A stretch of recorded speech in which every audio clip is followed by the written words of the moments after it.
저는 30대 직장 생활 3년차 직장인인데요. 요즘 제가 일하는 직장의 사장님께서 밑도 끝도 없이 저에게 자꾸 철딱서니가 없다 이런 말을 자주 하셔서 그 말을 들을 때마다 되게 화가 많이 납니다. 저의 어떤 면이 철이 없냐고 여쭈어도 그건 지금 말해도 못 알아듣는다, 나중에 알게 될 거다 이렇게 말씀하시고, 대화 중에 틈만 나면 철이 없다라는 말씀을 자주 하시는데 그때마다 정말 듣기 싫고 모욕감을 느낍니다.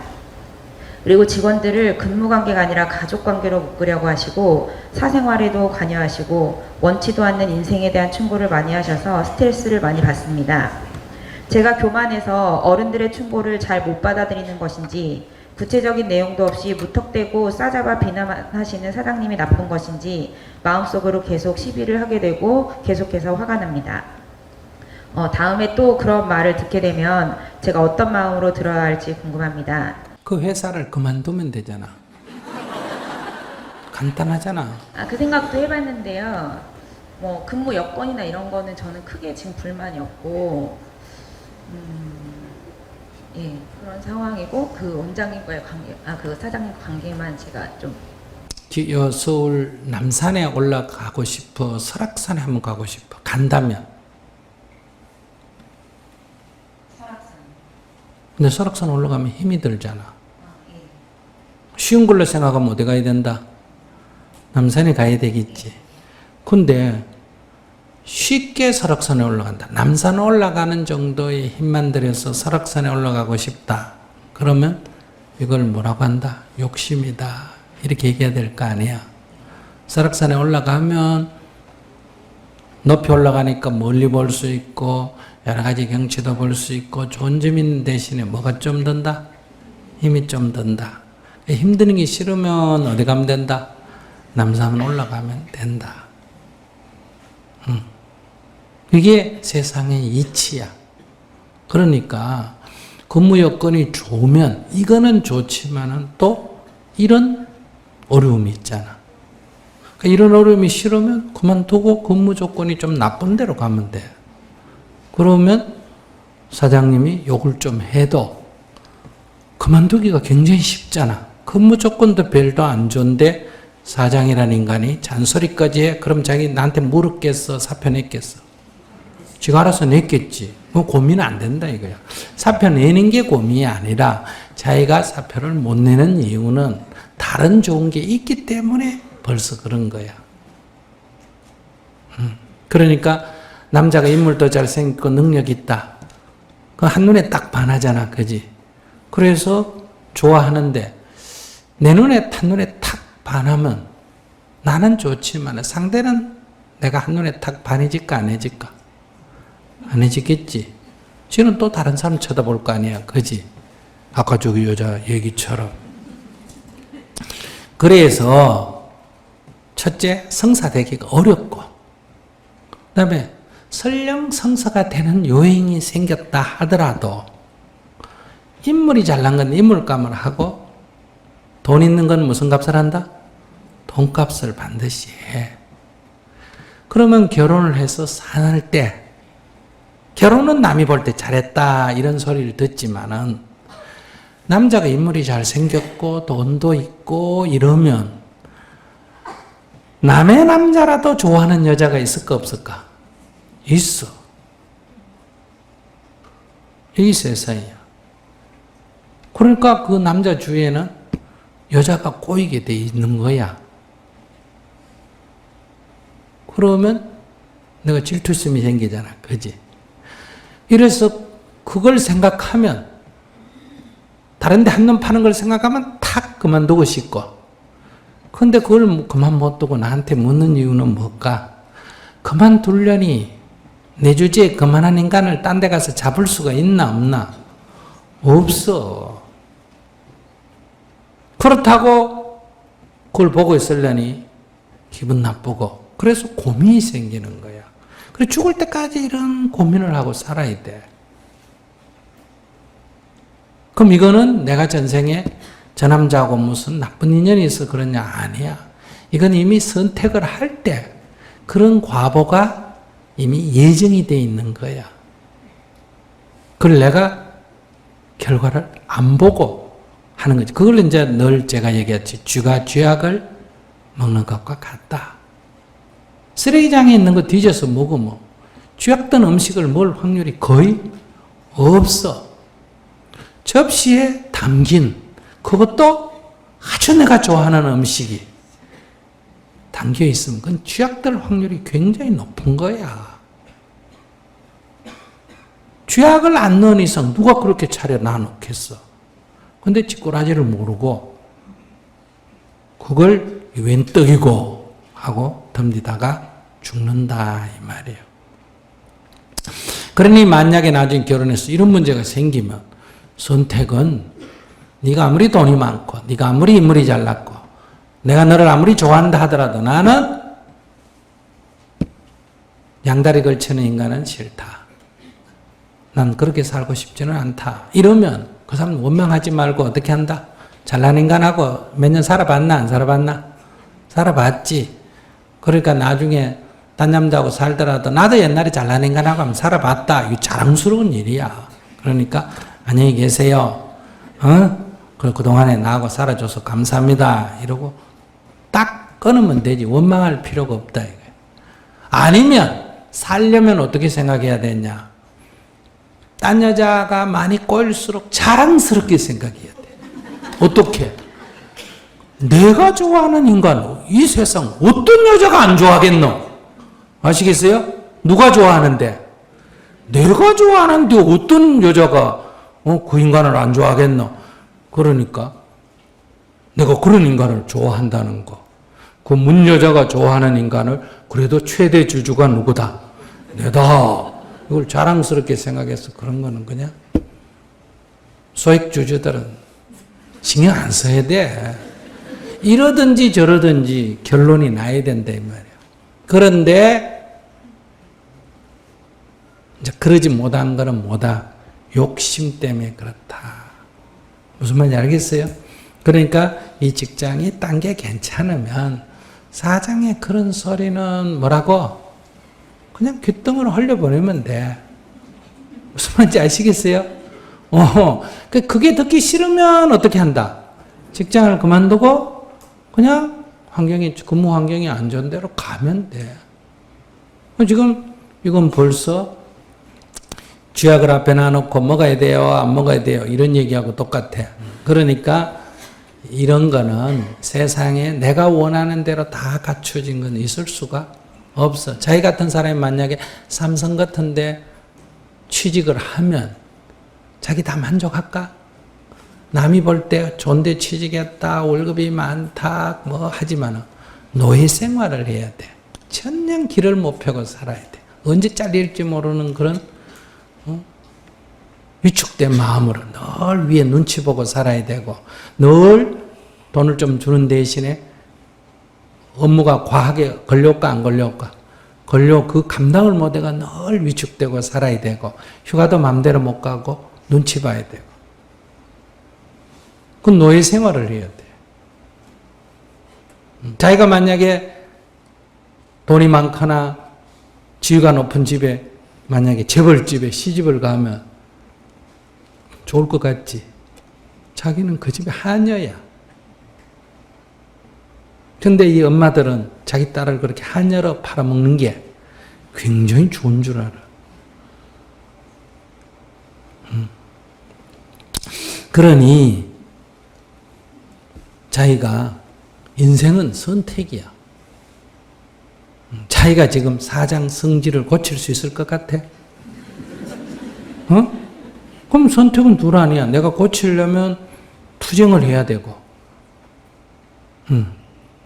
그럼 자기가 고치려고 하면 내가 나가버리면 사장이 회사가 망한다 하는 정도의 자기가 내부에 딱 핵심적인 기술이나 존재가 확실할 때 자기가 도전을 해야 될 거 아니야. 사장님 자꾸 그러면 나가버려요? 이러면 딱 고치지. 그럼 자기 지금 그럴 능력도 없고, 그럼 그 얘기 듣기 싫어하면 누구만 괴롭다? 나만 괴롭고. 아무 이익이 없잖아. 관둬버리는 방법이 있어. 관둬버리기에는 너무 아깝고. 그러니까 자기가 현재 선택할 수 있는 길은 첫 번째 뭐다? 그냥 귓등으로 들어라. 그 의미 부여를 하지 마라. 우리 사장님은 그냥 저렇게 그냥 얘기를 하시구나. 그 언어를 의미 부여를 하지 말고, 네네 알겠습니다. 이렇게 뭐 아까 뭐가 없다고? 철딱서니가 없다고. 그러면 제가 사장님보다 어린데 철딱서니가 없지. 그럼 제가 철딱서니가 있으면 어떡하라고요? 내가 사장하라고. 철딱서니가 없다. 그럼 알겠습니다. 감사합니다. 지적해 주셔서. 그냥 이러고 넘어가면 돼. 그래서 기도를 어떻게 해야 되느냐. 막 그런 소리가 좀 있다 하더라도 저희가 이 회사에 지금 근무 환경이 괜찮은 거는 다른 젊은이들에 비해서 지금 잘 된 거예요? 안 된 거예요? 그러니까 그런 거를 따지면 자기가 괴로워져요. 그렇다고 자기가 나올 무슨 다른 자기 신조도 없잖아. 나 같으면 그런데 안 있지. 아시겠어요? 스님이 지금 어디 가서 회사에서 뭐 어디 뭐 회사에서 스님 보고 강연해달라 이러면 몇백만 원 받잖아. 그죠? 근데 일체 안 가요. 이유는 강제동원회가 앉혀놓고 회사의 교양으로 시키는 강연을 내가 돈 좀 받았다 할 이유는 없잖아. 어떻게 생각해요? 근데 그 사람은 강연을 듣고 싶은 사람도 있지만 회사의 명예에 의해서 오는 사람들이 대다수. 그러면 눈 또리또리 뜨고 이렇게 듣는 사람은 별로 없고 대부분 이래 언제 끝나나 이래. 그럼 내가 막 재롱을 떨고 웃기고 이래야 겨우 뭐 이래야. 재롱을 너무 뜨면 중이 저기 미쳤나 이러고 그냥 이렇게 의미 있는 얘기하면 다 졸고. 왜? 자기는 듣고 싶지가 않아. 회사에서 교양 시간에 배정을 해놨으니까 그냥 오는 사람들이에요. 근데 왜 내 아까운 재능을 거기 가서 쓸 이유가 뭐가 있느냐 이 얘기예요. 내가 뭐 그거 안 하고도 밥 못 먹고 사는 것도 아닌데 요렇게 와가지고 떠리떠리 듣고 싶은 이런 사람들 놔놓고 얘기하지. 안 그래요? 그러니까 이게 이제 자기 선택의 문제란 말이에요.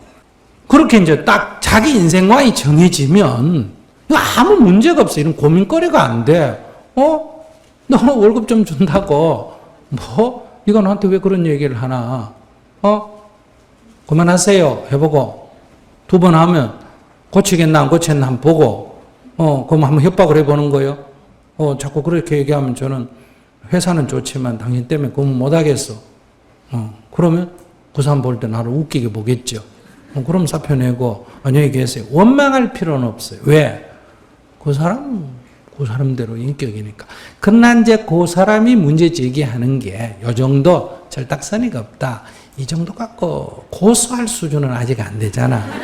그러니까 노동법에 명백하게 위배되거나 성추행을 했거나 뭐 폭언을 했거나 위배되면 그건 고발해야 되나 안 해야 되나?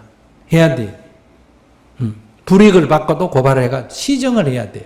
나는 희생되지만은 대한민국 사회의 발전을 위해서. 근데 그 정도 갖고는 그냥 개인 하나 성질 고치는 거지 뭐 사회를 변화시키는 수준도 아니고. 아시겠어요? 그래서 내 생각할 때는 자기 인생을 분명히 해서 살든지 아니면 그런 말에 끌려서 내가 거기 다니면서 내가 사장을 미워하고 거기 다니면서 매일 괴로우면 누구 손에다? 내 손이에요. 그 굉장히 바보 같은 짓이에요. 그 부처님 표현대로 하면 이래요. 누가 나한테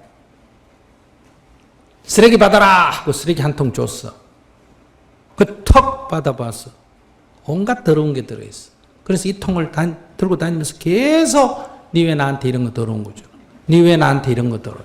니가 나를 뭐를 보고 이런 걸 더러운 걸 주노?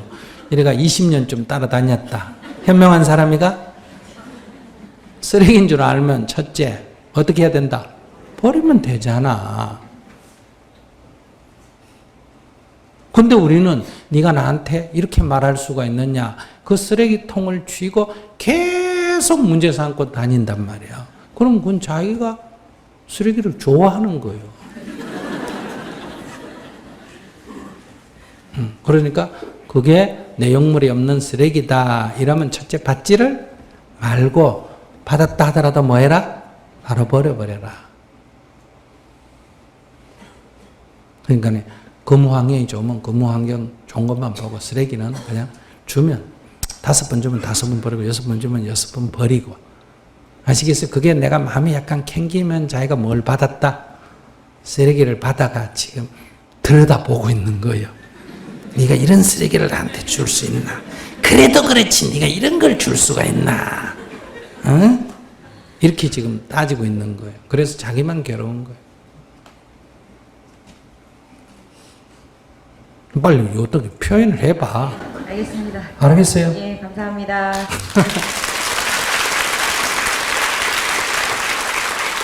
만나 뵙게 해서 반갑습니다, 스님. 네.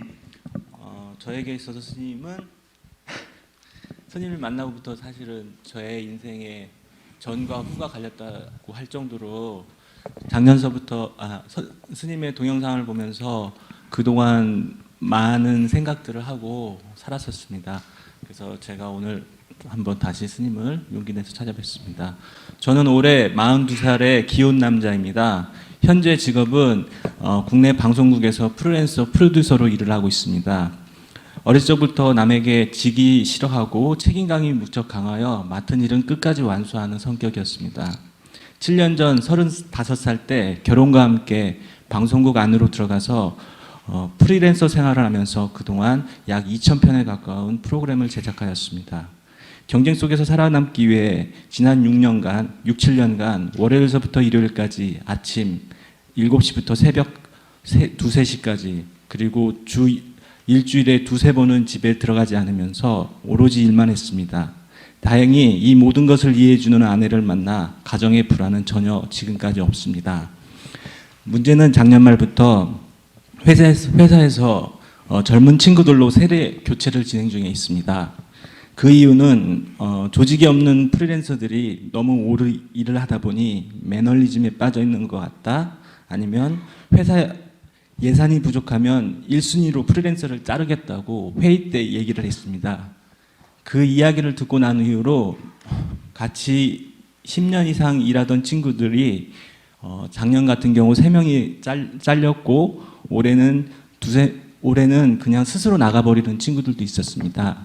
더 이상 이렇게 여기에 헌신과 목숨을 걸 이유는 없다라고 얘기를 하는 친구들이 많습니다. 그리고 지금 이 순간 젊은 신참들로 세대 교체가 진행 중에 있습니다. 그 친구들 같은 경우에는 윗분들의 이야기에 대해서 무조건 예스를 하고 있습니다. 제 경우에는 지금 신참들에게 일을 가르쳐주면서 마치 인수인계를 하는 것 같은 느낌이 들어서 마음이 상당히 괴롭습니다. 또한 사무실에서 책상에 앉아 있으면 왠지 뒷방을 지키고 있는 사람처럼 눈치가 상당히 많이 듭니다. 하지만 지난 6, 7년간 그렇게 열심히 했던 것들에 대해서 후회나 원망은 없습니다. 회사에서 자르겠다라고 말을 한 이유로 지금 제가 갖고 있는 가장 큰 문제는 일에만 집중할 수가 없는 현상입니다. 예전 같은 경우에는 오로지 한 가지 목표를 향해서 집중을 할 수 있었는데 지금은 그렇게 하질 못하고, 그럼에도 불구하고 밤 10시, 11시까지 일을 끝내고 집에 들어와서 생각을 하고 있습니다. 질문은 여기서부터 시작이 되는데요. 저 같은 경우는 2가지 일을 동시에 시작할 수 없는 성격입니다. 하나를 하거나 아니면 그 하나가 끝나고 다음 하나를 준비하는 성격인데, 저 앞에 절벽이 있습니다. 그 절벽에 저는 무조건 그 절벽으로 가야 되고, 그 절벽에는 낭떠러지가 있습니다. 그 낭떠러지는 반드시 떨어져야 될 낭떠러지인 것 같습니다. 그렇게 된다면 저희 성격 같은 경우에는 지금처럼 열심히 일하다가 그 낭떠러지 절벽에서 떨어져서 살아남아서 다시 다른 길을 가야 되는 게 맞는지, 아니면 그 절벽을 가고 있는 지금 이 순간 다른 길을 같이 찾아야 되는지, 그것이 궁금합니다. 보통은 일반적으로는 예를 들면 내가 60에 은퇴다 그러면 은퇴한 뒤에 내가 무슨 일을 하겠다 이렇게 정하는 것보다 한 55세부터 내가 하겠다 하는 거를 주말에 가가지고 해보는 거예요. 휴일날 가서 해보면서 내가 은퇴하면 내가 저거 해야지, 내가 저거 해야지 하지만 그건 안 해본 상태의 생각이기 때문에 막상 해보면 그게 마음에 안 들 수도 있다, 이런 얘기예요. 그러니까 주로 외국에 사는 우리 교포들이 자기 이제 은퇴하면 한국으로 집 다 미국에 팔아버리고 유럽에 팔아버리고 한국에 오겠다, 이런 분들이 많거든요. 대부분 실패합니다. 그러니까 외국에 사니까 한국이 그런 건 맞는데 그 사람이 한 외국에 30-40년 살다가 한국에 와서 막상 딱 살아보면 다시 한국에 못 살 것 같은 거예요. 그래서 집도 다 팔아버리고 다 했는데 또 장만해가 돌아가려니까 일이 복잡하고 한국에 사놓은 집도 파는 게 복잡하고 이러거든요. 그래서 손실을 많이 봐요. 그래서 내가 늘 얘기하지만 한국에 돌아가겠다 하면 그렇게 결정하지 마라. 그러니까 여기 집 팔지 말고 한국에 가서 새 집을 얻어가지고 살아봐라. 먼저 좀 살아보고 한 6개월이나 1년 살아보고 오는 게 낫겠다 할 때 옮겨라. 근데 그렇게 사람들이 대부분 안 해. 그래서 제일 좋은 거는 이 직장 다닐 때까지 다니면서, 그러니까 직장 생활하면서 양다리 걸치지 말고 주말에 시간 날 때 다른 거 괜찮은 거 이것도 좀 해보고 저것도 좀 해보고 하면서 적당한 게 있으면 가라 하면 안녕히 계세요 하고 가버리면 되도록 이렇게 준비하는 게 좋은데, 지금 자기가 나한테 말했잖아. 자기는 그렇게 못하는 성격이다. 아시겠어요? 네. 못하는 성격이고 그냥 하나 하면 끝까지밖에 할 수 없는 성격이다 하고 자기가 얘기했기 때문에 자기는 일반적인 얘기를 하면 안 된다. 자기는 자기라고 하는 이런 성격적 특수성에 맞아야 되니까. 네네. 그러니까 자기는 아무 생각하지 말고 네. 그냥 일만 해요. 내일 그만둘지 모레 그만둘지 1년 후에 그만둘지 10년 후에 그만둘지 그건 알 수 없는 일이잖아. 네네. 그러니까 마치 평생 할 것 같이 그냥 일을 하란 말이야. 정말 평생 될 것다고 생각하다 잘리면 큰 낭떠러지에 떨어지지만은 내일 떨어질 수도 있고 모레 떨어질 수도 있는 건 자기 이미 알고 있다 이 말이야. 네네. 그렇기 때문에 자기가 그래서 불안해서 지금 안 되는데 그 생각 오늘 질문한 이후로 버리고 네네. 그냥 여기에 있는 동안 최선을 다한다. 그리고 아내한테 얘기하란 말이에요. 나한테 만약에 어느 날 직장이 갑자기 그만두게 되거든. 내가 1년 동안 그동안 일 열심히 했으니까 네네. 좀 휴식할 수 있는 시간의 여유를 당신 줄 수 있겠냐. 이렇게 미리 약속을 해놔란 말이야. 네. 무슨 말인지 아시겠어? 네. 그러면 이제 좋아. 그럼 아내도 어떠니 그동안에 결혼은 했는데 이 남자 맨날 새벽 2시에 들어오고 아침 7시에 나가고 그래서 이렇게 좀 다정하게 지내본 적이 없잖아. 그러니까 이제 그만두라 그러면 죽으라고 이랬는데 잘렸다 이런 생각하지 말고 네네. 이제 가정으로 좀 충실하라는 얘기구나. 이렇게 해서 아내하고 데이트도 좀 하고 애들 있어요? 아직 없습니다. 그러면 데이트도 좀 하고 이렇게 여유를 가지면서 1년 정도 시간을 가지고 네네. 이것저것 그때 가서 구하란 말이에요. 네. 지금 미리 구하지 말고 성격적으로 그러면. 그래서 내가 자를지 모른다 한다고 그 사람이 자르고 안 자를 거야 한다고 안 자르고 그건 내한테 주권이 있는 게 아니고 누구한테 있다? 회사. 그 하나님한테 있는 거예요. 아시겠어요? 그러니까 그럴 때는 마음을 어떻게 써야 된다? 주여 뜻대로 하옵소서. 당신 필요하면 두고 가라면 가고 당신 알아서 해라. 이렇게 예스 하고 그러니까 무조건 복종하는 거하고 성격이 틀려. 무조건 복종하는 건 내가 노예고 내가 이걸 탁 놔버리는 건 내가 주인이 되는 거야. 캐스팅보드를 내가 주인인 거야. 자르려면 자르고 말려면 말고 그건 네 알아서 하고 나는 내 일은 내 일이니까 내가 최선을 다한다. 자꾸 이렇게 뭐 후배들을 가르쳐 주는 것도 내 일이야. 제작하는 것만 내 일이 아니고 그리고 직업에 따라서는 이 직업에 정년이 있어. 네네. 무슨 말인지 알겠어요? 네. 아역 배우는 어린애가 지나면 안 되잖아, 그지? 네네. 근데 아역 배우가 죽을 때까지 하려면 될까, 안 될까? 안 되듯이 이런 어떤 그 업종에 따라서 정년, 대충 정년이란 게 있다 이 말이야. 그러면 지금 회사 전체 사회 변화로 볼 때는 자기가 하는 이런 역은 좀 더 젊은 사람이 좀 재빠르게 새로운 아이디어를 갖고 해야 된다. 이런 경향이 80%지만은 그래도 우리나라에 지금 영화 만들고 뭐 만들고 이런 거 조금 너무 늙은 사람도 안 되지만 그렇다고 너무 젊은 사람이 약간의 경험 있는 자기 나이 또래 40대에 경험 있는 사람이 지금 뭐 명랑이니 뭐 지금 뭐 이런 거 만드는 거 뭐 작품들 다 경험이 필요하잖아. 그죠? 네. 그러니까 자기가 자기 경험을 위축되게 갖지 말고 그 소중하게 생각해가 전공을 살리면 되는 거예요. 그래서 방송국에 자기 역할이 필요하다면 있고 필요 없다면 나오면 자기 재능을 가지고 또 다른 데 쓸 때가 있어. 그 회사에 내가 목매달아가 살 이유가 뭐겠어? 자기같이 프리랜서인데. 네네. 프리랜서라는 거는 그냥 필요할 때 하는 거 아니야. 네. 자유롭게 하는 직장 아니야. 그러니까 회사에 목매달 필요가 없어. 나 같은 성격은 어느 한 회사에 평생 정규직 주는 걸 좋아할까? 파트타임 주는 걸 좋아할까? 나는 파트타임 주는 걸 좋아해. 내가 그 목매달고 살 이유가 뭐가 있어. 필요 없다면 딴 데 가면 되고. 사람에 따라 틀린다 이 말이야. 그럼 자기같이 재능을 가진 사람은 그렇게 목매달 이유가 없어. 상대가 재능이 필요하다면 재능을 쓰고 필요 없다면 딴 데 찾으면 되지. 그렇게 가볍게 생각해. 그리고 지금 구할래 하지 말고 여기 최선을 다해. 네네. 그리고 떨어지면 그때 가서 죽는 건 아니니까. 그러니까 뭐 죄송한데 하나 더 여쭤보면 자꾸 세상이 이게 갑과 을로 보이는데 을로서는 어떻게 살아야 되나요? 그게 항상 거기에 대한 대답, 예수님의 대답은 이런 거야. 오리를 가자면 심리를 가주라. 겉옷을 달라면 속옷까지 벗어주라. 이런 얘기야. 그러니까 내가 을이 되고 그 사람이 갑이다. 이런 관계인데 내가 을이 아니라 을이 갑이 돼버리는 방법은 누가 오리를 가자 할 때 가자 하는 사람이 갑이고 따라가는 사람이 을이잖아. 그지? 네. 근데 내가 심리 가줄게 이렇게 마음을 내보면 누가 갑이 된다? 내가 갑이 된다. 아까 저기도 아내가 이혼하자 뭐 이걸 의해야 되느냐 이러면 저거 을이거든. 아내가 갑이고 자기는 지금 을이 돼 있잖아.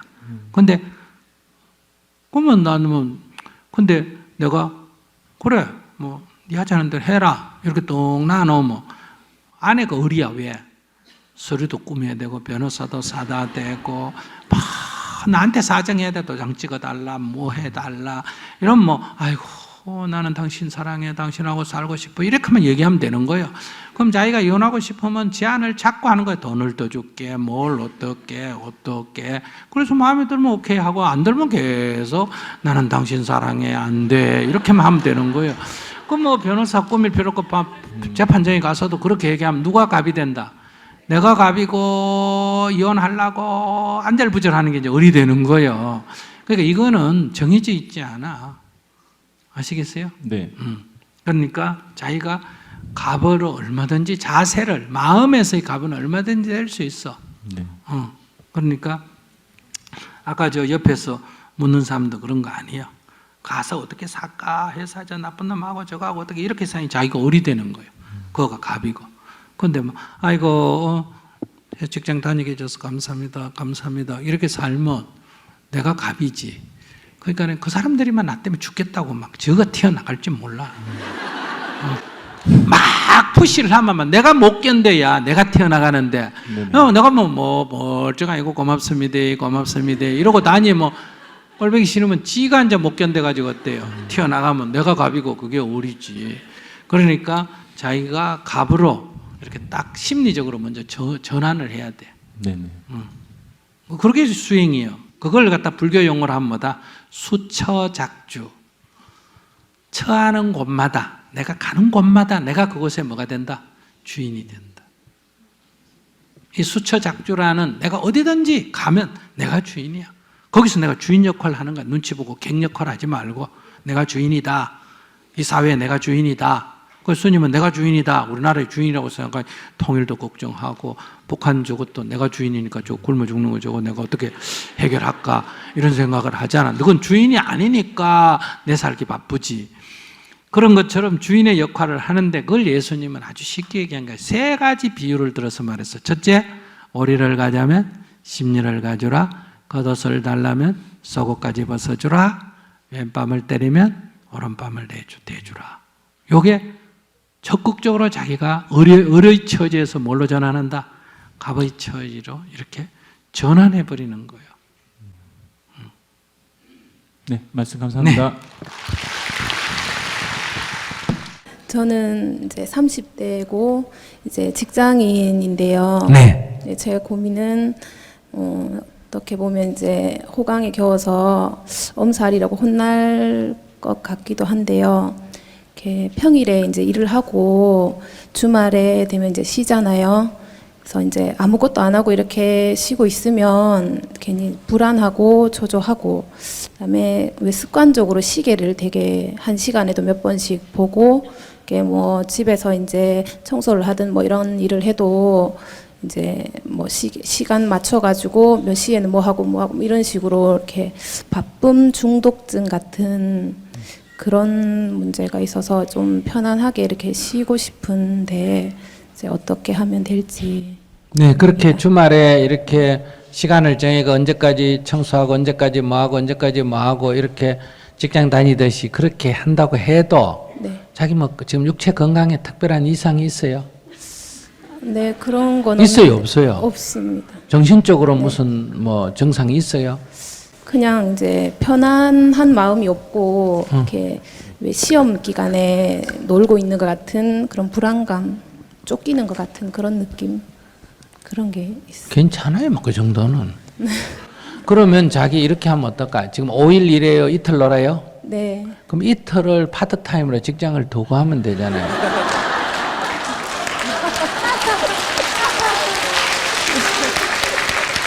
아니, 건강이 안 좋으면 쉬어야 되는데 건강도 괜찮다고 하니까 그러면 이런 문제 없어지잖아요.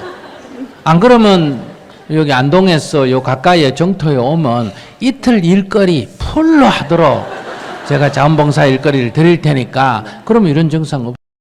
여기 바로 문경에 우리 수련장도 있고 여기 안동의 정토에도 있고 요 봉화에도 수련장이 있어요. 봉화. 요 가까워요. 요로 조금 1시간도 안 걸려요.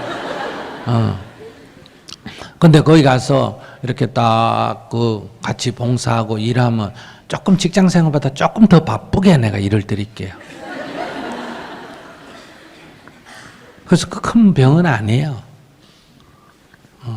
그리고 이제 그러면 첫째 이거고 조금 더 그러니까 건강이 병은 어떤 거냐면 이렇게 바쁘게 움직이면 병이 나고 육체의 병이 나고 가만히 있으면 초조불안하고 이러면 이제 약간 치료가 요해요. 근데 자기는 가만히 있으면 초조불안하고 바쁘게 움직이면 막 크게 문제가 없다. 그러면 계속 바쁘게 움직이면 돼요.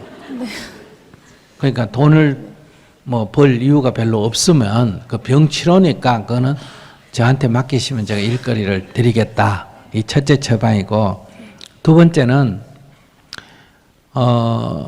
저희 수련회 명상 수련이라는 게 있어요. 거기에 아무것도 안 하고 새벽 4시부터 일어나서 아침에 밥 먹기 전에 2시간 가만히 명상이라고 앉아 있어요. 그 다음에 아침 먹고 2시간 앉아 있고 30분 쉬고 근데 2시간이라는 게 40분 50분 타임이에요. 그리고 또 2시간 앉아 있고 점심 먹고 또 2시간 앉아 있고 30분 쉬고 또 2시간 앉아 있고 저녁 먹고 그 다음에 또 저녁 먹고 또 2시간 앉아 있고 이러고 이제 하루 마치거든요. 그러면 막 이 자기 같은 사람은 막 이 초조 불안 막 앉아 있는 게 막 어쩔 수 없는데 하루 지나고 이틀 지나고 3일 지나면 이게 다 가라앉아요. 혼자 하면 하다가 초조불안해가 문 열고 나갔는데 이건 사람들하고 여러 명 같이 하니까 자기가 뛰쳐나갈 수가 없잖아. 그죠? 그 억지로라도 앉아 있는 거예요. 막 다리가 아픈데도 앉아 있어야 되고 밥도 좀 안 주고 그래요. 밥도 안 먹고 그래 딱 앉아 있으면 3일이 고비예요. 3일만 초조 불안이 더 가중돼가 미칠 것 같아요. 그래서 대부분 다 3일까지는 내가 왜 여기 와서 돈 내고 이 고생하냐 이런 사람도 있고 소개한 사람을 막 집에 가기만 해봐라 이놈 죽여버릴 거야 이렇게 막 올라옵니다. 근데 4일이 넘어가면 그게 이제 가라앉기 시작해요. 그 3일을 못 견디기 때문에 옛날부터 무슨 말이 있다? 작심 3일 있는. 혼자서는 못 견뎌요. 이렇게 이제 같이 하면 이제 이 3일을 고비를 넘기면 그 다음에 괜찮아져요. 그러니까 그런 수련을 한번 하면 이 문제를 극복할 수가 있다. 그러면 이제 한번 그렇게 위기를 극복하면 그 다음에 혼자서 자기가 약간 불안할 때마다 딱 앉아서 코끝에 집중해서 호흡을 관찰하면 이렇게 다시 마음이 안정되거든요. 그러니까 이제 두 가지 제안을 하는 거예요. 첫째는 뭐다? 더 바쁘게 살아라. 일거리 없으면 일거리 드리겠다. 아시겠어요? 네. 두 번째, 아무것도 안 하고 가만히 있어도 편안해야 돼요. 아무것도 안 하고 가만히 있어도. 한 달 가만히 앉아 있어도 뭐 불안하거나 조급하지 않아야 돼요. 그게 인생이에요. 이제 대부분 여기서 힘들다고 하면서도 그래 앉지 않으면 못 견뎌요. 왜냐하면 늘 이게 움직이든 쫓기는 습관이 있기 때문에 그거는 이제 수련을 통해서 극복을 해야 돼요. 세 번째, 약간 도에 지나치다 하면 그거는 이제 우리가 혈압을 재러 갈 때 80에서 120 이렇게 얘기하잖아, 그죠? 그러니까 120이 위쪽이 넘으면 뭐라 한다? 약간 고혈압이라 그러죠. 80 아래가 80 밑으로 떨어지면 뭐라 한다? 저혈압이다 이런 말 하지 않습니까? 원래 없는데 이 어느 정도 선을 벗어나면 요거 이제 약간 이상하다 이러니까 치료를 요한다 이러거든요. 자기 불안 증상이 모든 사람이 다 일하다가 가만히 있으면 약간 불안한데 자기가 볼 때 조금 심하다. 정상을 좀 벗어난 것 같다. 그럼 뭘 요한다? 치료를 요한다. 어떤 치료? 심리가 불안한 거는 어느 병에 들어가요? 정신질환에 들어가요. 그러면 여러분들이 아이고 내가 정신병이가 근데 그런 게 아니에요. 몸으로 치면 감기 증상. 감기 증상이건 시간이 지나면 자연 치유가 돼야 안 돼요. 되는데 약간 독감이 심하면 자연 치유가 될 수는 있지만 그럼 한 달 고생하니까 병원에 가서 주사 한 대 맞고 약 좀 먹으면 조금 치료 기간을 줄일 수 있잖아. 그죠? 근데 여러분들이 약간의 우울증이라든지 불안증이라든지 분열증이나 이런 거 나나도 치유가 됩니다.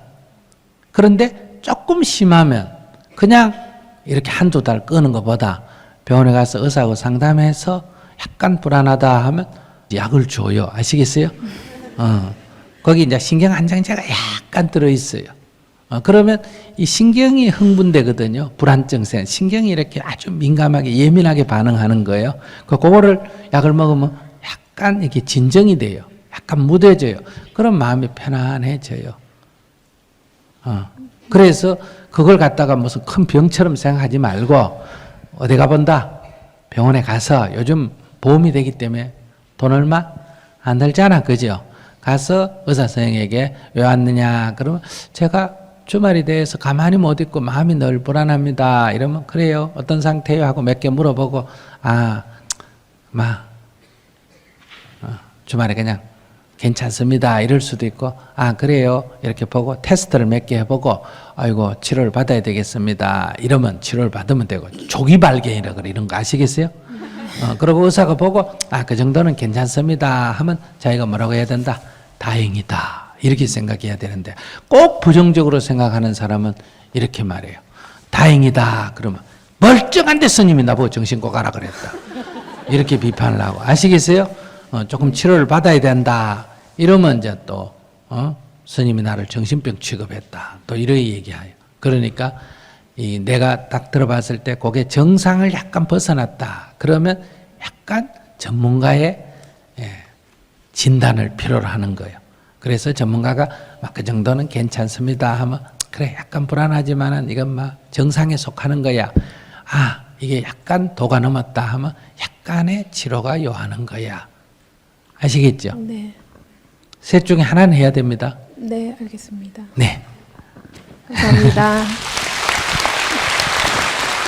저는 직장에서 너무 싫은 사람이 있습니다. 네. 제가 좋게 설명을 해도 항상 받아들일 때 도전적이고 좀 시비적으로 얘기를 하는 경향이 있어서 제가 그 사람하고 얘기를 하면 제가 이제 기분이 상하니까 아예 다른 사람을 통해서 이렇게 좀 전달을 하고 있는 입장입니다. 그래서 원래 그런 성격인가 보다라고 좀 이해를 하려고 해도 그 사람만 보면 좀 기분이 나빠지고 어쩔 때는 좀 심장이 막 두근거리기도 하고 그렇습니다.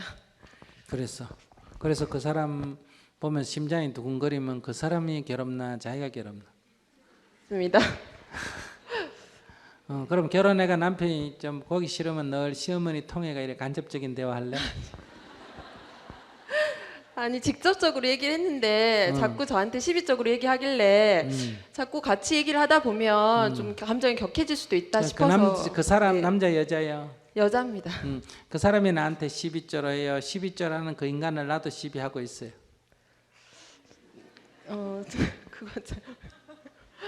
아니 처음에는 제가 이제 좋게 얘기하고 하는데 그분은 이제 항상 받아들일 때 좀 말투가 그런 것 같다는 생각도 들고 그렇습니다. 그러니까 나는 처음에 별 생각 없이 얘기했는데 그 사람이 나를 시비하잖아, 그죠? 네. 그러면 나도 그 시비하는 그 인간을 또 시비를 해야 안 해요?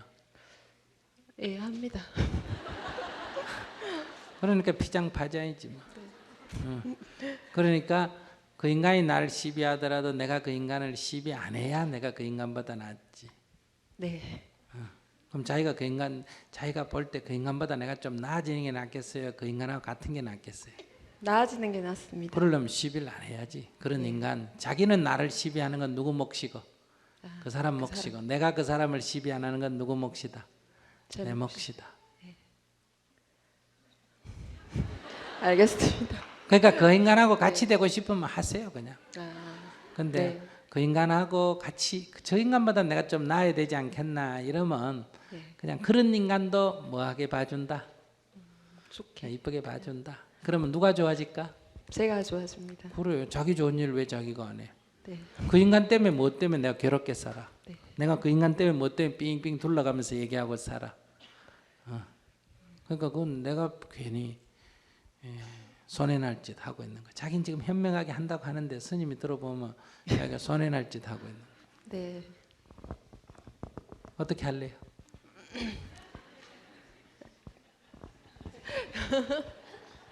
시비하는 그 인간을 네. 물끄러미 보시고 어떻게 한다? 웃으세요. 네. 아이고 이 인간아 이러면서 웃어주세요. 네가 말버릇이 그렇구나 이러면서 그 따라하면 누가 진다? 내가 지는 거예요. 네. 아시겠죠? 네, 알겠습니다. 네. 감사합니다. 안녕하세요. 네. 만나 뵙게 돼서 영광입니다. 저는 오늘부터 두 번째 직장에서 나와서 백수가 됐고요. 27살입니다. 네네. 네, 질문이 두 가지인데요. 네, 이번 직장에서는 이제 권고 사퇴를 해갖고 이제 나가라고 해서 나온 건데 그 전에 이제 제가 나올 때 이런 일이 처음 있어서 너무 떨려갖고 너무 떨리고 괜히 막 걱정되고 막 이러니까 제가 지금 나와서 살고 있거든요. 근데 부모님한테 얘기도 못 하겠고 막 이래서 스님 증문즉사를 막 계속 들었어요. 근데 저처럼 이제 20대 분들 얘기도 많이 듣고 이랬는데 오지도 않은 일 갖고 걱정해봤자 소용도 없다는 거 알고 이제 마음이 많이 편해지고 그랬거든요. 근데 그 중에서도 또 들은 것 중에서는 그 직장을 못 구해서 이제 스님이 10번 연습을 하는데 그 중에 뭐 걸리면 감사합니다 하고 가라고 이런 것도 들었어요. 근데 저도 이제 작년에 졸업을 하고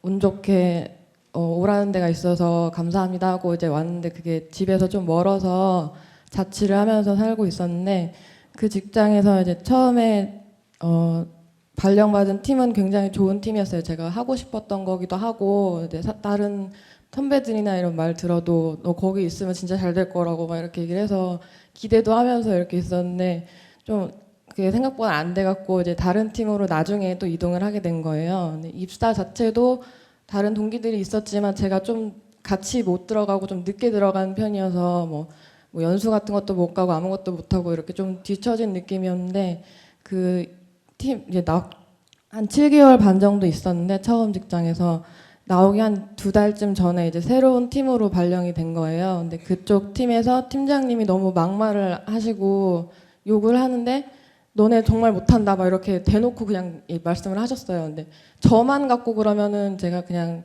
네 이러면서 다녔을 텐데 저희 막 교수님이나 부모님까지 이렇게 해갖고 제가 그냥 못 참고 나오게 됐어요. 근데 그리고서 이제 이제 뭘 해야 되나 이러고 또 어떡하지? 근데 뭘 해본 게 없으니까 전공을 살려서 간 거였거든요. 근데 해본 게 없으니까 이제 뭐라도 해야겠다 싶어서 다시 한 3주에서 4주 정도 만에 다시 지원을 해서 비슷한 또 전공을 살려서 갔어요. 근데 그게 작년 11월 19일이었는데 이제 어제까지만 나오라고 해서 오늘부터 안 나오고 여기 왔는데요. 둘 다 이제 좀 짧잖아요. 기간이 1년이 안 되고 이렇게. 그래갖고 이게 왜, 저 스님 그때는 이제 스님 몰랐을 때인데도 불구하고 이제 감사합니다 이러고 왔는데 좀 안 돼갖고 이게 왜 그런지 잘 모르겠고요. 그리고 두 번째가 이제 이것도 좀 예전 거 이제 증론작설 들으면서 한 건데 어떤 분이 자기 능력은 100인데 사람들이 좀 못 알아준다고 막 이런 얘기를 하셨어요. 근데 저는 제 능력은 80인데 주변에서 좀 더 잘하는 것처럼 자꾸 보는 거예요. 제가 못하는 것도 못한다고 얘기를 했는데도 불구하고 그래서 이걸 좀 그러니까 저는 나름대로 한다고 했는데 그분들 수준에 못 미치는 거죠. 그래서 제가 이거 못했는데요. 나중에 결국 이렇게 얘기를 하면 중간에도 이제 못하겠다고 얘기도 하고 이거 잘 모르겠다고 얘기도 하고 알려달라고도 했는데 그래서 한다고 했는데 좀 그분들 수준에 안 맞는 거죠. 그러면 너 왜 이거밖에 못하냐고 막 이러는 거예요. 그거를 그냥 죄송합니다. 제가 더 열심히 하겠습니다. 이러고 이렇게 그냥 제가 나름대로 그래서 하면 되는 건지 아니면 뭐 이렇게 좀 제 능력보다 과대평가 좀 안 하게 보이고 싶었는데 이거 어떻게 해야 될지.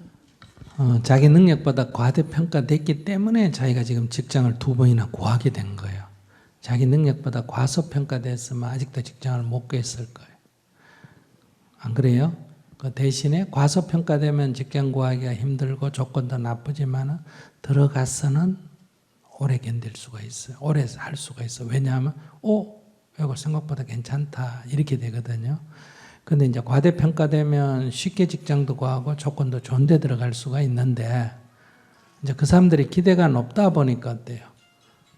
내가 이제 무거운 짐을 지게 되는 거예요. 요구가 커지니까 나는 그렇게 못 따라가고 그래서 자기가 위축이 되고 또 밀려나게 되고 이렇게 되니까 그래도 어쨌든 과대평가가 됨으로 해서 이렇게 쫓겨났다, 뭐 밀려났다 하는 거는 나쁘지만은 과대평가된 공덕도 있잖아. 2번이나 경험을 해봤잖아. 그죠? 네, 그러니까 과대평가됐다고 다 나쁜 것도 아니고 과소평가됐다고 다 나쁜 것도 아니에요. 스님이 과소평가됐다고 나쁘다고 하니까 내가 그분에게 어때요?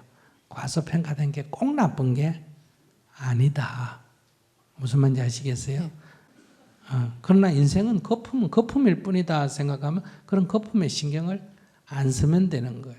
그런 것처럼 주어진 조건에 과소평가되면 과소평가되는 게 이긴 점이 있고 과대평가되면 과대평가되는 게 좋은 점도 있어요. 무슨 말인지 이해하시겠어요? 그러니까 약간 과대평가되니까 만나는 사람이 많잖아요. 그러니까 자기가 과대평가됐기 때문에 갖는 이익은 뭐였다? 쉽게 직장을 전공을 살려서 구했다. 요즘 전공을 살려서 졸업하자 쉽게 직장을 구한다. 기회를 얻은 거는 쉬운 일이 어려운 일이에요. 어려운 일이에요. 그러니까 그런 기회를 해봤고 그런 나와도 경력이 벌어 2번 쌓였잖아. 그죠? 그러니까 과대평가된 게 꼭 좋은 것만은 아니구나. 이것도 알 수 있잖아. 그죠? 그러니까 내일이라도 오늘 그만뒀으면 내일이라도 이 전공도 살리지 말고 과대평가도 안 되는 일반 직장 있잖아요. 아무데나 먼저 발을 딱 걸치세요. 발을 딱 걸쳐야 나중에 자기를 전공도 약간 살리면서 조금 월급이 적은 데를 이 일을 해봐야 이것보다야 그래도 내 전공 살리고 낫다 이렇게 그걸 금방 받아들이는데 지금 이 2번의 경험, 과대평가된 경험에 기초하고 있으면 새로운 제안을 받아들이기가 굉장히 어려워요. 월급도 그때보다 뭐하고 작고 전공도 덜 살려지는 것 같고 하면 자꾸 과거에 연연하게 되고 그때 잘해볼 걸 자꾸 이렇게 후회가 되기 시작하면 이제 인생이 이제 어려워지기 시작하는 거예요. 그래서 자립을 했으니까 그거 직장 그만둔 거 신경 쓰지 말고 내일이라도 가까이 주위에 아무 일이나 아시겠어요? 뭐만 아니면 범법적인 행위가 아니고 2번째 비도덕적인 행위가 아닌 일이면 뭐든지 맡아서 라면이라도 끓여 먹을 수 있는 돈을 구하면서 여기저기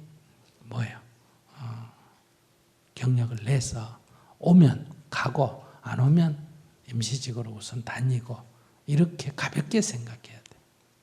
근데요, 그 두 번째 직장, 제 전공이 컴퓨터거든요. 근데 이게 좀 세부적으로 보면은 굉장히 또 복잡해요. 뭐 안드로이드 핸드폰 쪽으로도 할 수 있고 뭐 여러 가지 있는데. 그럼 복을 좀 짓든지 지금 얘기 들어보니까 우리 정토회 같은데 그런 사람이 와서 예. 봉사하는 게 굉장히 필요하거든. 그 제가요. 와서 무보수로 일을 좀 하면 공덕을 쌓으면 기회가 올 수도 있지. 네, 제가 그래서 그 없어진 김에 깨달음 회장 12월 걸 신청하려고. 잘했어. 잘했어. 직장에 다니다 보면 못 가니까 직장 없어진 짐에 네. 깨담장도 갔다 오고 직장 없어진 짐에 더 없으면 100일 출가도 해보고 직장 없어진 짐에 뭐 한다. 이 저기 정토에 와서 봉사도 해보고 이런 경험이 더 크게 앞으로 쓰일 수도 있으니까 너무 연연해 하지 말고. 네. 감사합니다. 네. 네, 안녕하세요, 스님. 지금 사업을 하시는 분들도 되게 많으신데 저는 네. 직장 생활을 한 15년 정도 해서 네.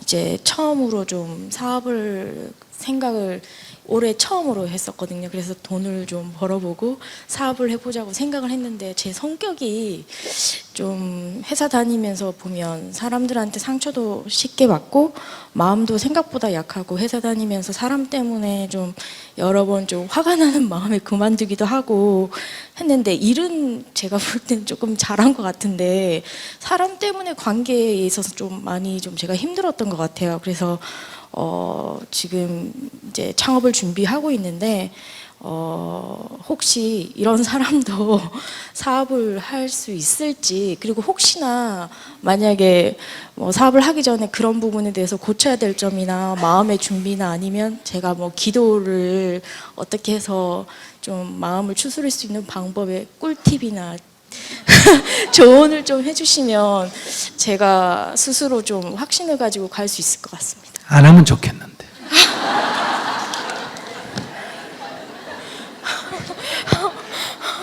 직장에도 못 다니는 수준에 남이 차려는 회사에 다니는 것도 못 하는데 어떻게 자기가 회사를 운영하겠다는 거예요. 그 성질 가지고. 어려워. 근데 이제 이런 일은 할 수 있어요. 직장에는 다니면 사람이 여러 명이 일하잖아. 그죠? 그 인간관계가 안 좋은 사람이 이제 사업을 한다 할 때 자기 혼자 해도 되는 일. 그건 돼요. 지금 자기 사업을 하려고 하는 것이 손님도 별로 안 만나고 집에서 무슨 뭐 뜨개질을 해가 공급을 한다든지, 그러니까 사람들하고 별로 교류가 적은, 그래서 자기 혼자 열심히 하면 되는 그런 사업 중에도 그런 사업이 있지 안 않습니까? 그래도 대면 영업이나 이런 게 필요한 거는 안 하고 온라인 사업이나 고객들을 직접 만나지 않고 온라인으로 판매하는 사업 쪽은 제가 계속 하던 일이라서 네네. 그런 쪽이나 그쪽은 아니면 좀 나아요. 1대1 컨설팅이나 이런 거는 또 영업적인 측면에서는 그건 또 잘하거든요. 모르는 사람과는 얘기 잘하니까 그런 그래. 부분에 뭐 그런 거는 괜찮아요. 근데 이제 사람을 여러 명 중에 내가 한 사람으로서 동료 관계를 유지하는 게 어렵다고 하지만은 그것보다 더 어렵기는 여러 명을 거느리는 상사가 되는 게 더 어렵습니다. 네. 그러니까 며느리 역할을 하기도 어렵지만은 며느리 역할보다 사실 뭐가 더 어렵다? 시어머니 역할이 실제로 해보면 더 어려워요. 며느리일 때는 시어머니 역할 그건 아주 쉬운 것 같아요. 막 시키고 이러니까. 근데 그렇지 않습니다. 아래 사람하고 같이 살기가 실제로 어렵습니다. 네. 윗사람하고 사는 거는 조금 속박을 받는 느낌은 있지만 눈치를 덜 봐요.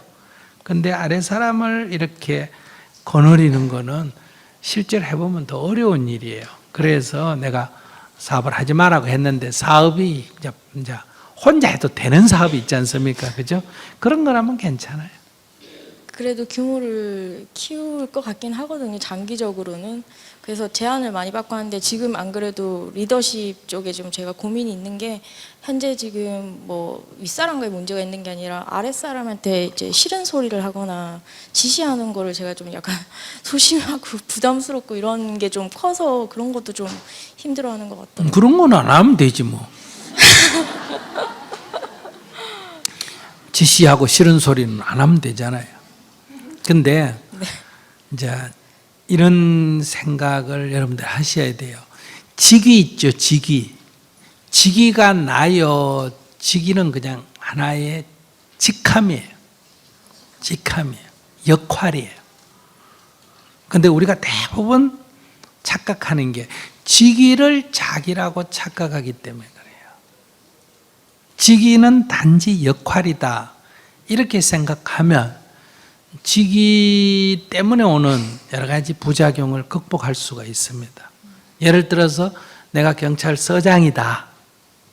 그러면 직위 아닙니까? 그죠? 이 직위가 그냥 하나의 직함일 뿐이에요. 근데 나는 윗사람 못해 이러면 안 됩니다. 그 역할을 해야 되는 거예요. 그 역할을 하기 위해서는 사람들에게 지시도 해야 되고 임무도 줘야 되고 잘못하면 뭐 해야 됩니까? 책임을 묻기도 하고 해야 되죠. 그 사람을 평가하는 게 아니라 나에게 주어진 직함이 그거예요.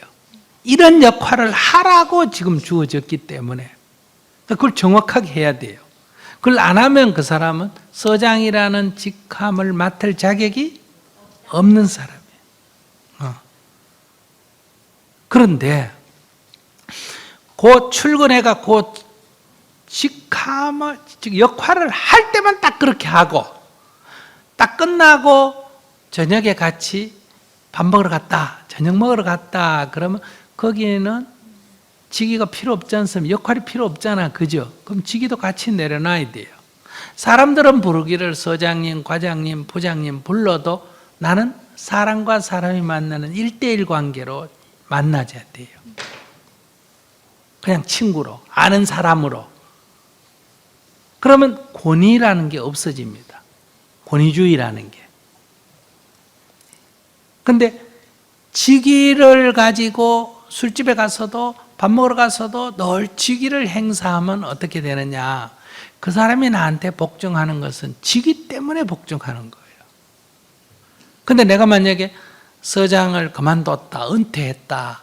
그러면 그 사람은 나한테 굽신거릴 필요가 없지 않습니까? 그죠? 근데 이제 이거 착각하는 사람이 어떠냐. 서장을 은퇴하고 아들 결혼식을 했는데 옛날 부하들이 한 명도 안 왔어요. 그러니까 그 배신감이 엄청나거든요. 근데 그건 당연한 거예요. 왜냐하면 그 사람 직위 때문에 내가 굴복을 했기 때문에 그 사람 직위 없으면 내가 그 사람한테 그렇게 할 이유가 없지 않습니까? 그죠? 근데 친구들은 중학교 친구, 고등학교 친구, 대학 친구들은 다 이럴 때 오지 않습니까? 그죠? 왜 옵니까?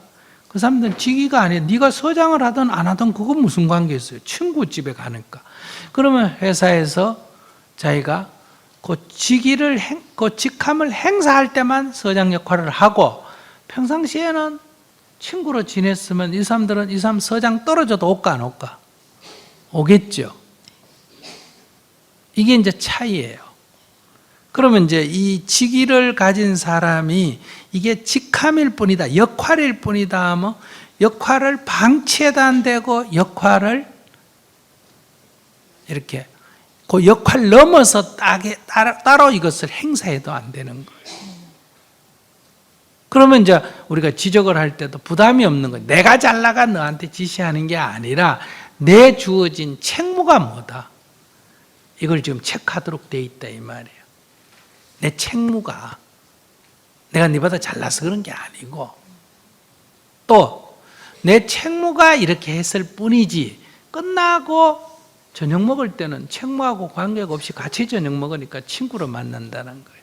이 둘을 잘 그러니까 이게 역할일 뿐이다는 것만 알면 이 두 가지 부작용을 다 극복할 수 있어요. 그런데 이거를 우리가 모르기 때문에 두 가지 부작용을 다 갖는 거예요.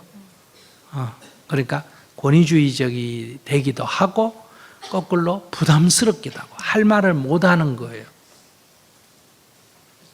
그건 이제 자기 개인으로 보거든요. 아유, 내가 모자랐다고 쟤한테 내가 그런 얘기 하나 이렇게 되는데 그건 역할이기 때문에 괜찮아요. 관점을 그렇게 딱 잡으시면 우리는 그 역할을 하려고 승진하려고 애쓸 필요도 없고 또 그 역할 하라는데 안 하겠다고 뭐랍니까? 사양할 필요도 없다. 역할을 하라면 그 역할을 하면 되는 거예요. 관점을 그렇게 잡으면 제가 볼 때 큰 문제가 없지 않을까. 자기가 아래 사람이 있을 때는 자기가 총괄하는 역할이잖아. 그죠? 그 총괄을 제대로 해줘야 되는 거예요. 그리고 또 자기가 위에 총괄자가 있을 때는 그 사람 역할이 총괄자이기 때문에 그 사람 인격하고 관계가 없는 거예요. 그 사람 역할이 총괄자니까 나는 그 역할을 받아들여 줘야 되는 거예요. 그러면 자기처럼 인간관계가 좀 원활하죠. 누구하고 꼭 친해야 된다 이런 얘기가 아니라 그걸 상호 인정하는 거예요. 내가 상사 역할일 때는 역할을 제대로 하고 다른 사람이 나 상사일 때는 그 사람의 역할을 인정해야 되는 거예요. 내가 모자랐다고 이걸 하나라든지 네 모자랐다고 네가 그 역할을 하나 이렇게 생각하면 안 된다는 거예요. 생각해보니까 거꾸로 한 것 같아요. 그래서 지금 오늘 좀 큰 깨달음 얻고 사업은 하겠습니다.